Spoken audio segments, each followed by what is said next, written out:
Practice Test 2, Section 1, Listening Comprehension. Find the directions for this section of the test in your book and read along with them as they are read to you on the tape. This section tests your ability to comprehend spoken English. It is divided into 3 parts, each with its own directions. During actual exams, you are not permitted to turn the page during the reading of the directions or to take notes at any time. Part A, Directions. Each item in this part consists of a brief conversation involving 2 speakers. Following each conversation, a third voice will ask a question. You will hear the conversations and questions only once, and they will not be written out. When you have heard each conversation and question, read the 4 answer choices and select the one, A, B, C, or D, that best answers the question based on what is directly stated or on what can be inferred. Then fill in the space on your answer sheet that matches the letter of the answer that you have selected. Here is an example. You will hear, Do you think I should leave this chair against the wall or put it somewhere else? Over by the window, I'd say. What does the woman think the man should do? You will read, A, open the window. B, move the chair. C, leave the room. D, take a seat. From the conversation, you find out that the woman thinks the man should put the chair over by the window. The best answer to the question, what does the woman think the man should do, is B, move the chair. You should fill in B on your answer sheet.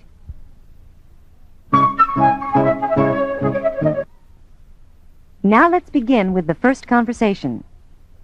Number 1. Have you seen my suitcase?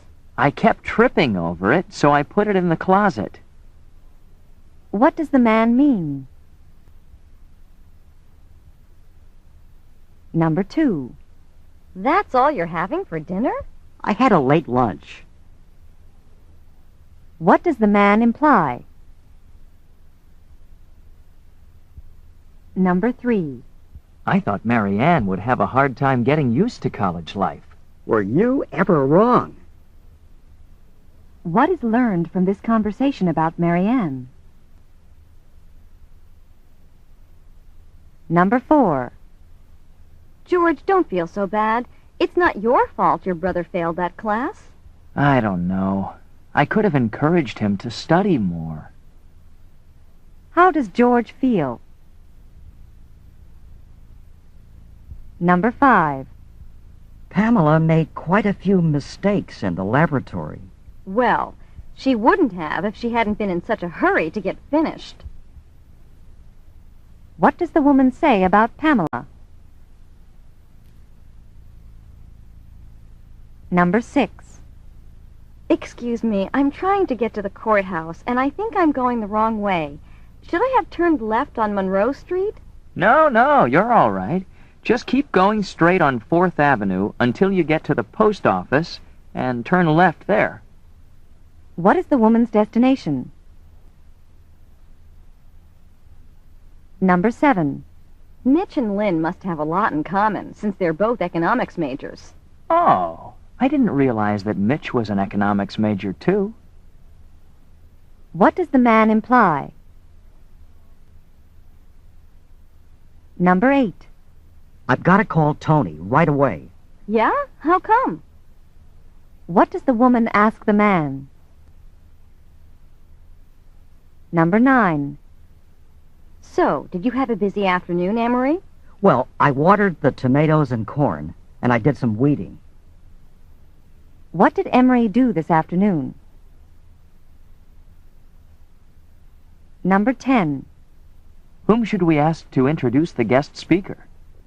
What about Professor Welch? What does the woman imply about Professor Welch? Number 11. Would you like milk or sugar in your coffee? Neither, thank you. What does the woman want? Number 12. Did you find that movie exciting? Exciting, to put it mildly. What does the man say about the movie? Number 13. Doug, are you looking forward to moving this weekend? Well, there are a couple of other ways I'd rather spend my weekend. What does Doug mean? Number 14. I won't be able to come to rehearsal this evening. Arthur can't either. Maybe we should call it off. What does the woman mean? Number 15. There's plenty of lemonade. Have another glass. Thanks. I believe I will. What will the man probably do? Number 16. Do you know where Dean Nicholson's office is? There's a directory in the entranceway. What does the man imply about Dean Nicholson's office? Number 17. Hotel rooms along the beach must be very expensive. Not now. During the off-season, they're dirt cheap. What does the man say about the hotel rooms? Number 18. Hi, Nora. I was just walking over to the cafeteria for lunch. Care to join me? I can't. I've got to go to a meeting. It's in the same building as the cafeteria, though. What will Nora probably do?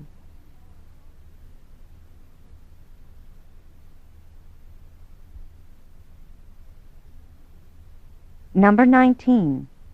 If we hurry, we'll be at the stadium in half an hour. At best. What does the woman mean?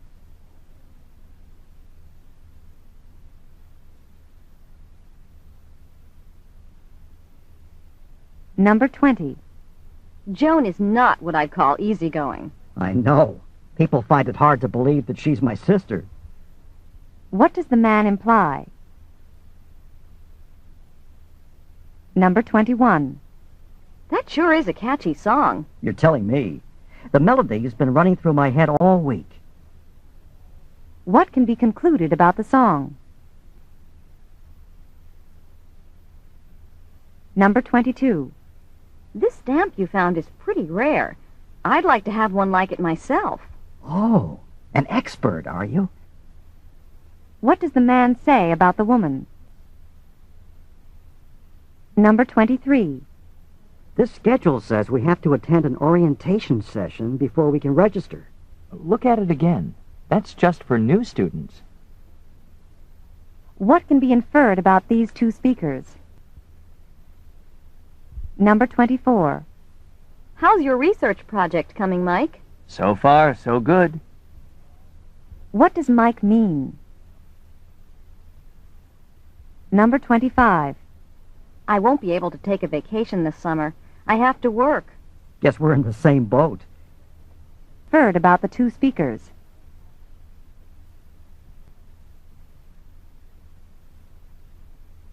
Number 26. Professor Phillips' class seems pretty interesting. I couldn't agree with you more. What does the woman mean? Number 27. Mind if I take your picture? No, not at all. What does the woman mean? Number 28. I'm going to buy Julie a book of poems. I know she loves poetry. But you can't just get her any book of poems. What does the woman imply about Julie? Number 29.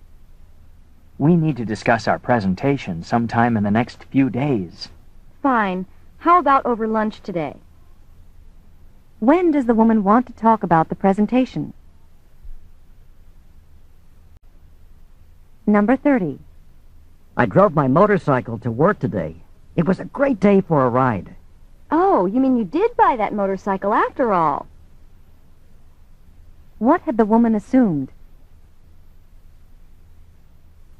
This is the end of Part A. Go on to Part B.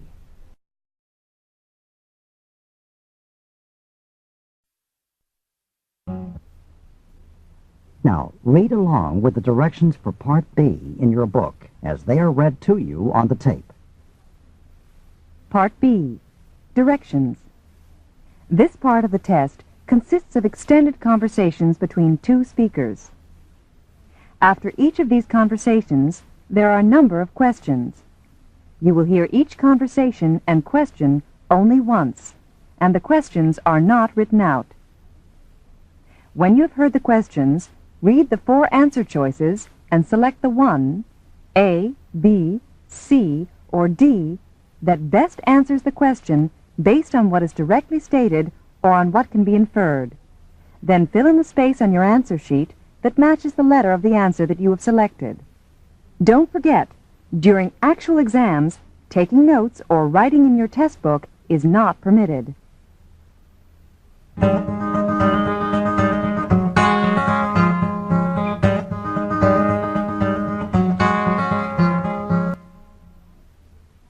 Now let's begin Part B with the first conversation. Questions 31 to 34. Listen to a conversation between 2 friends. Tim, did you get your ticket for the concert Friday? I tried to. I stopped by the ticket office on the way back from campus, but they wouldn't take my check. Why not? The cashier said I didn't have enough identification with me. A student ID card wasn't enough. He said I needed a driver's license, too. What happened to yours? Did you lose it or just forget to bring it with you? I don't have one. You know me. I ride my bicycle everywhere I go. So why do I need a driver's license? You could still get an official identification card from the state and use that to cash checks. Where do I get one of those? At the same place you get a driver's license, the Bureau of Motor Vehicles. Is that office downtown? No, it's out on Southland Parkway, next to the Midvale Shopping Mall. What do you think I'll need to do to get one? Just bring some official document that has your date of birth on it. You could use a passport, for example. I'll ride out there tomorrow. Good idea. And I'll tell you what, Tim, if you promise to cash a check as soon as you can, I'll let you borrow some money, and you can go get that ticket.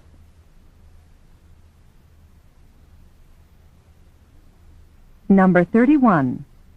According to the conversation, why was Tim unable to buy the ticket?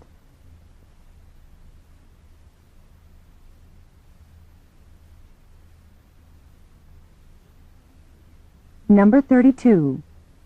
According to the woman, where is the Bureau of Motor Vehicles?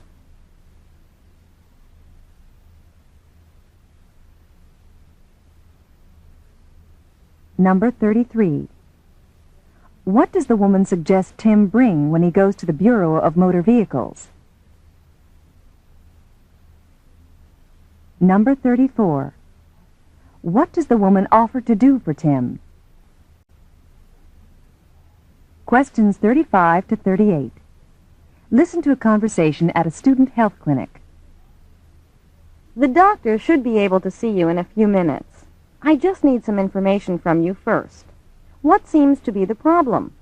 Well, as you can see, I've got a rash on my hands and arms. I think it might be some kind of allergic reaction. My roommate just got a new cat. Maybe I'm allergic to cats. Usually allergies to animals don't cause rashes on your hands. Well, maybe I'm allergic to some kind of food, or... When did your rash first develop? On Monday. By Tuesday, it was worse. And on Tuesday night, I could hardly sleep. Tell me, have you been out in the woods lately? Out in the woods? I went hiking Saturday. Why? Oh, I get it. You think my rash might be caused by poison ivy, right? Well, it looks like that. The doctor can tell you for sure. Do you know if you came in contact with poison ivy? No. But then I have no idea what poison ivy looks like. It grows in clusters of 3 leaves, and the leaves are waxy looking. Well, if I do have poison ivy, what can the doctor do for me? He can prescribe a lotion that will relieve the itching. But if I were you, I'd go to the library and look for some color photos of poison ivy and try to avoid it the next time you go into the woods.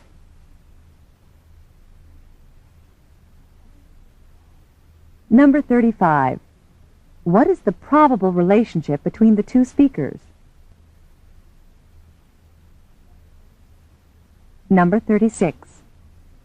According to the conversation, when did the man go hiking? Number 37.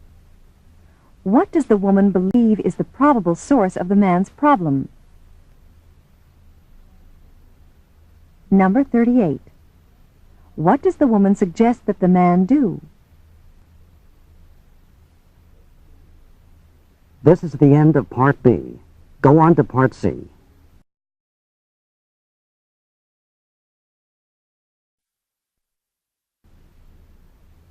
Now, read along with the directions for Part C in your book as they are read to you on the tape.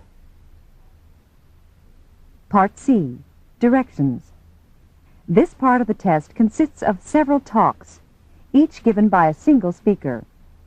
After each of these talks, there are a number of questions.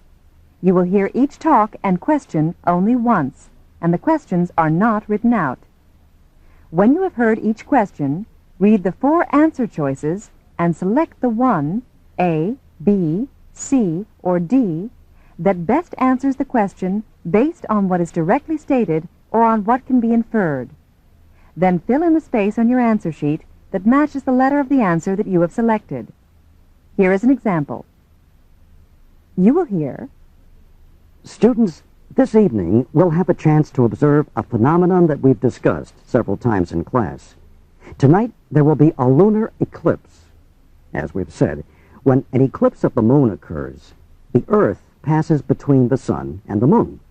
Therefore, the shadow of the Earth moves across the surface of the moon and obscures it. Because you won't be looking at the sun, it is not necessary to use the special lenses and filters that you need when observing a solar eclipse. You can observe a lunar eclipse with your unaided eye, or with a telescope, and photograph it with an ordinary camera. So if the weather's not cloudy tonight, go out and take a look at this eclipse of the moon. I'm sure you'll find it interesting.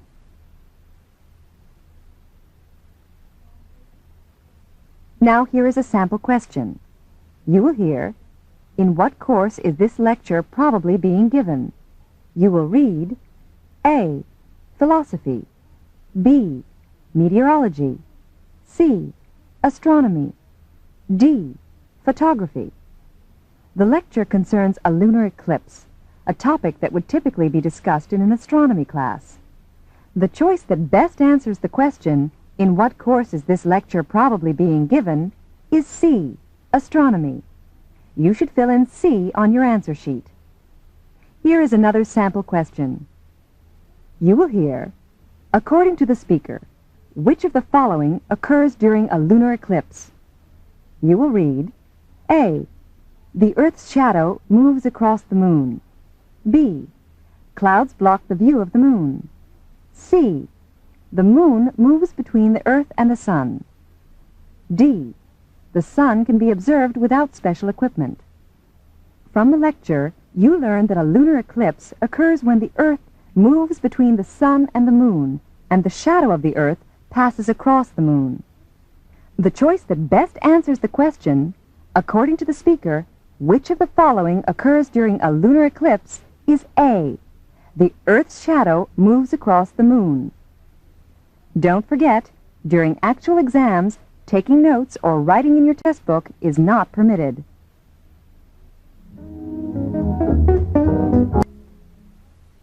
Now let's begin Part C with the first talk. Questions 39 to 41. Listen to a talk given by a tour guide. Welcome back to your Northwest Holidays tour bus. I hope you enjoyed your visit to Redwood National Park. We'll be leaving the park in just a few more minutes and heading for Tall Trees Lodge, where we'll spend the night. I want to tell you a little about tomorrow's destination, Crater Lake National Park. Crater Lake is located in an extinct volcano. A cone-shaped island, Wizard Island, seems to float on its surface. One of the first things you'll notice when we get there is the deep blue color of the water of the lake. The water will be that color whether the sky is clear or cloudy. Once it was thought that the color was due to an unusual mineral content, but chemical analysis showed no such thing. It's now believed that the lake water is so clear and deep that it separates and reflects the blue rays of sunlight and absorbs the other colors. Oh, and here's another interesting fact about Crater Lake. It has neither an outlet nor an inlet. yet it maintains almost exactly the same level of water, with only slight variations from season to season and year to year. Somehow, gains from snow and rain are perfectly balanced by losses from evaporation and seepage. We should be arriving at Crater Lake early tomorrow afternoon. We'll be spending the rest of the day in the park, and then on to our next stop, the city of Portland, Oregon. For now, sit back and relax, and we'll be at our hotel in about 20 minutes.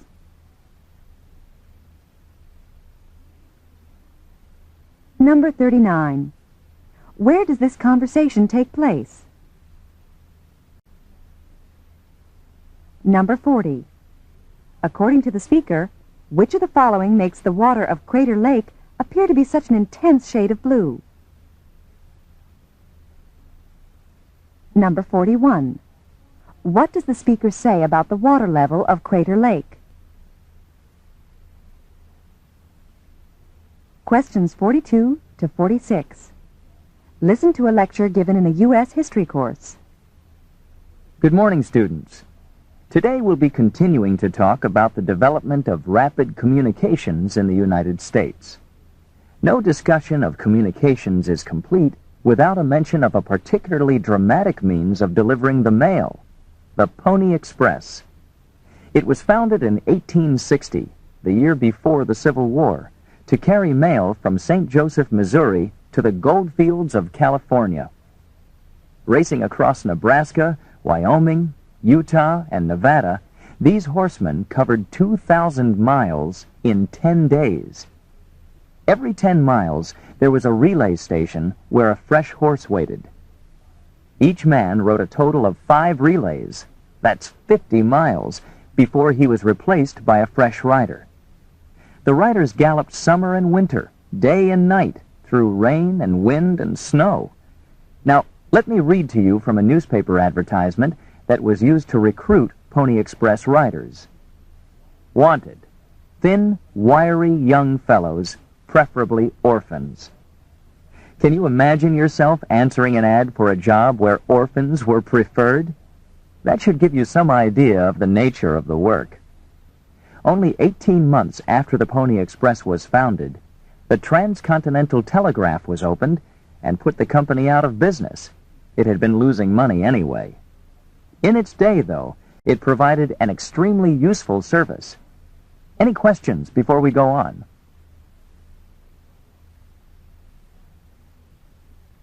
Number 42. What has the class been studying? Number 43. According to the speaker, what was the final destination of Pony Express riders? Number 44. According to the speaker, how many miles did each rider cover before being replaced by another rider? Number 45. The speaker would probably use which of the following words to describe the work of Pony Express riders? Number 46. According to the speaker, which of the following caused the end of the Pony Express? Questions 47 to 50. Listen to a talk given at a meeting of the Drama Club. As president of the University Drama Club, I'd like to welcome all our members. Today, we have a special guest speaker, Molly Quinn. Molly was a member of the Drama Club herself when she was a student here, and she went on to great success. First, she won parts in several New York plays, and then she made guest appearances on a number of television shows. Most recently, she completed work on her first role in a feature movie. She also hopes to start directing soon.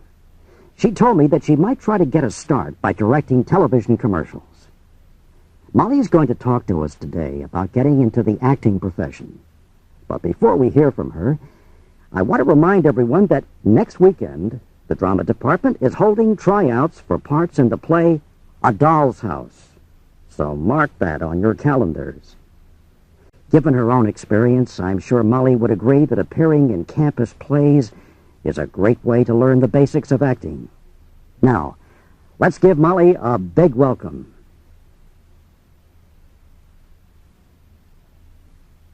Number 47. What is the speaker's primary purpose in giving the talk? Number 48. When is this talk being given? Number 49. According to the speaker, what is Molly Quinn's most recent accomplishment? Number 50. The speaker implies that Molly Quinn did which of the following when she was a student? This is the end of Section 1, Listening Comprehension. Stop work on Section 1.